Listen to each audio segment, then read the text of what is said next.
we're going to pull back the pelt of the animal to expose the hind limb. So to do that, what I do is I take a blunt pair of scissors, and I just lightly cut around the ankle, if you will, of the mouse. And I'm being very careful to not cut very deep because I don't want to cut any tendons. So I'm just going to lift up the pelt and make a small cut.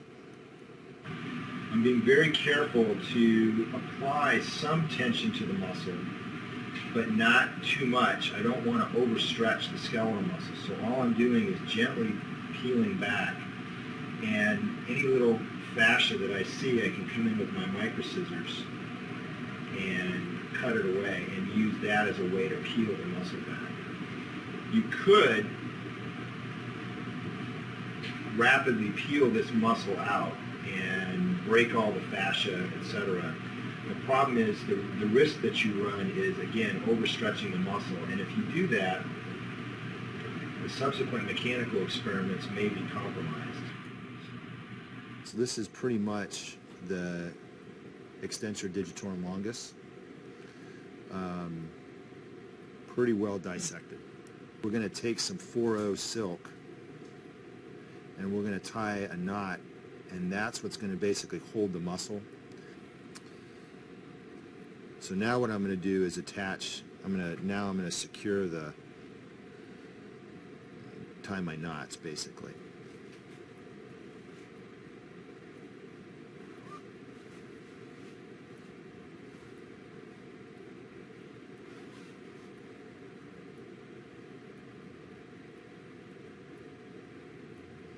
This is kind of the moment of truth because we're going to contract the muscle, and we hope that my knot held. Make sure everything's on. Okay, we're looking good. And we're going to... There you go. So that generated approximately 15 grams of force.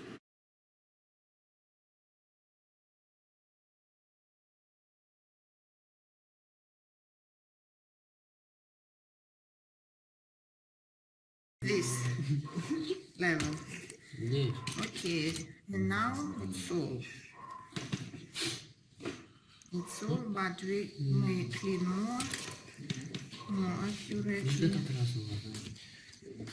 Remove muscles, but maybe start. Okay, yes. Okay, students, now fix at this. It's called stand. It's called myogram.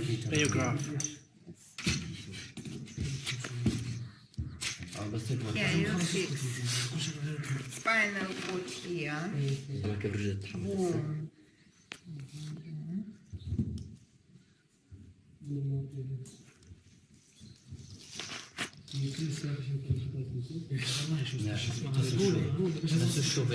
And fix stand. You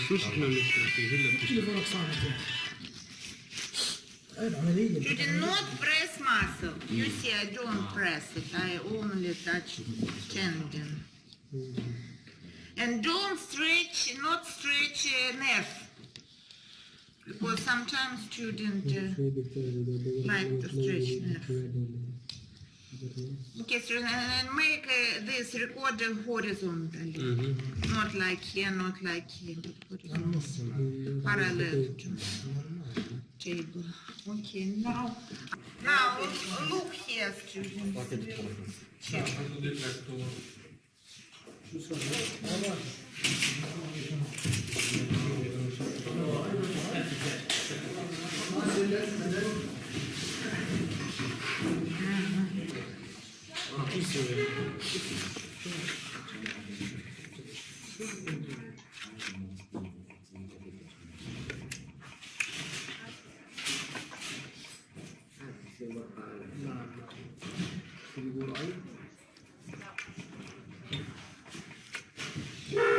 Students, now look here, indirect stimulation will stimulate nerve. Indirect nerve. Direct nerve. Yes. Direct muscle. Direct muscle. Indirect. Yes. Indirect nerve. From minimal voltage. Start from minimal voltage and multiply times 0.1 this position. And now we'll stimulate nerve. It's not enough. Increase. Yes, it's enough hook here. Yes.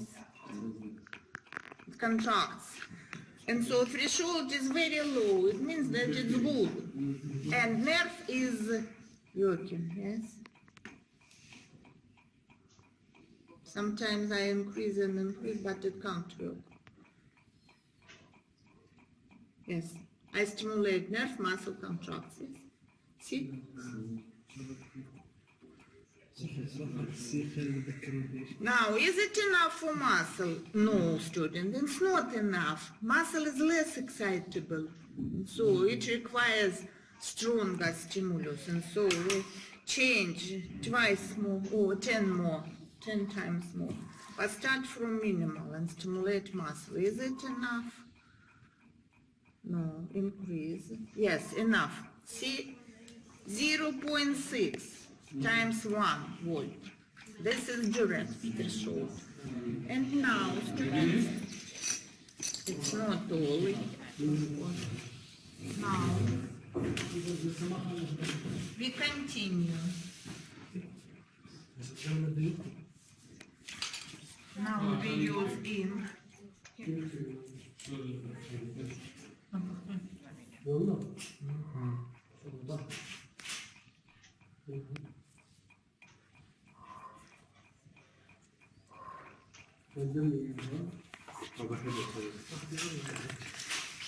We use ink and but we okay, and now it will start to rotate. Now increase stimulus and change frequency, yes? From low to high. From low. This is low frequency. You see, it reaches. Increase frequency. Stimulation.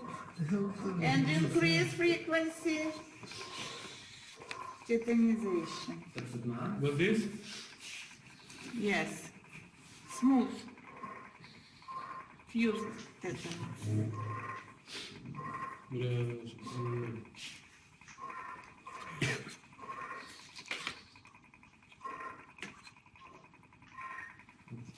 Fatigue. If it goes down, it's fatigue.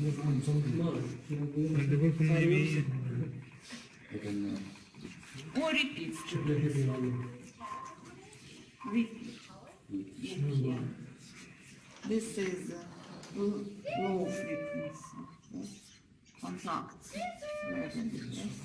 Increase tetanus. Increase. Frequency increases and summation and tetanization.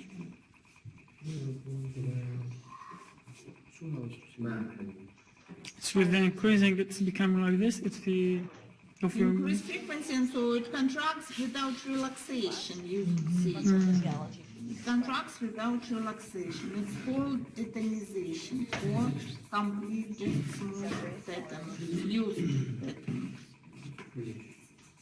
Yes. Okay.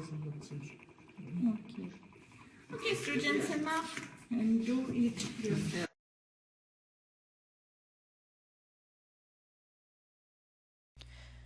So we're going to take a look at a computer simulation of the muscle physiology experiments that you just saw in the two videos. Over here we have the muscle that was dissected out of a freshly killed organism. In the case of the mouse that you saw, it was the extensor digitorum, and in the case of the frog, it was the gastrocnemius. And this muscle is going to be hooked up to a piece of equipment called a force transducer. Now, the force transducer converts the muscle contraction force into some kind of a reading on a display. So we'll see a trace here on this display. Now this is a computer-generated experiment, so it's all computer-generated. The display that we saw in the frog experiment was on paper, which is a very antiquated, primitive piece of equipment. In the mouse experiment, we saw the display on a computer screen, which is a fairly advanced piece of equipment. And so in either case, it works pretty much the same way. The muscle is hooked up to the force transducer, and the muscle is stimulated with an electrical charge by the electrical stimulator. And that's this right here. And this is how we control the stimulator in this area. And we can see a display of the amount of force that the muscle produces right in this area. So we're going to stimulate the muscle, and what we see is actually a flat line across because there was no voltage to our charge. So if we increase the charge to 1 volt, we see that we begin to get some force produced by the muscle. Not a whole lot, but some force. So we're going to increase the voltage and see that each time we increase the voltage, we get more force produced. And our trace goes up with each increase in voltage.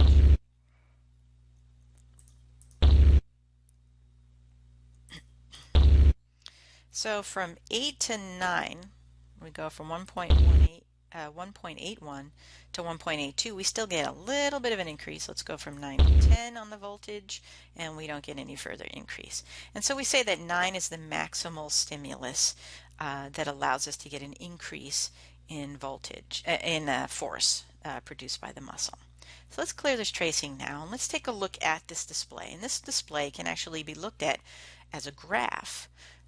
Where across the x-axis here we have the time in milliseconds, and over here on the y-axis we see the amount of force generated by the muscle. So let's set it at the maximum voltage and stimulate it once again. And this is what we see as the muscle twitch. So this is what we call the muscle twitch, and we call this readout a myogram. What you'll notice is if we go to the 0 point on our graph, that at the point of stimulation, we don't have an immediate deflection, that there is actually a delay here. So we can measure this delay.